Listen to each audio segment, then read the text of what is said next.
a bad boy. G'day guys, in this video I'm just going to change out the rear diff oil. It's a pretty quick job to do. Got a 23mm and a 24mm socket for this particular model, which is 2015 BT-50. So we take the filler plug out, then we take the drain plug out, drain it, put the drain plug back in, then we fill it up with a 1 litre hand pump, take it for a test drive with the fill plug back in after we've torqued it all up, and we come back and make sure there's no leaks. And that's pretty much it. The oil that I'm using is 80W140 from Penrite. You can use 75W140 as well. Don't use this for the front diff as well. The front diff takes a different viscosity. This is for the rear diff only. Now we'll jump under the car and we'll get started. I've gone for a drive to warm the diff oils up. I've got the filler plug here we're going to take out first, and then the drain plug. It's a 23mm for the filler.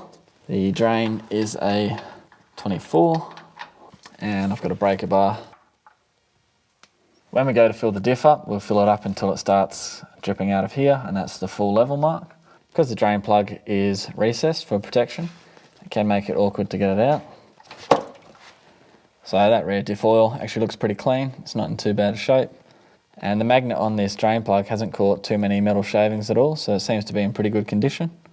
There's really fine metal shavings, but no big particles or anything. So I've cleaned the drain plug with some brake clean and paper towel, just washed out all the dirt. Got a torque wrench that is set to 45 Newton meters. Both the drain plug and the fill plug will be done to 45 Newton meters on the rear diff. Now the oil is quite thick, so it's a bit harder to pump. Just pump till it comes out like this. Nice steady flow coming out, so that's at the full mark. And now we can do the fill plug up as well to 45 Newton meters. And then that's it, we'll give it a spray down. And that's basically it, that's the whole job done. The only tools we really need here is a breaker bar, 23 and 24mm socket for this model of car.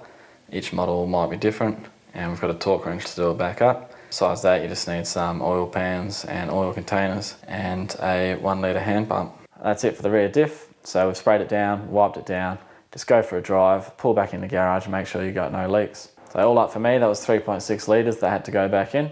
Nice easy one, no bash plates to remove, it's very accessible. So the oil is a bit thicker than your transfer and transmission fluid, but that hand pump still works. You got to work a little bit harder to pump it all in.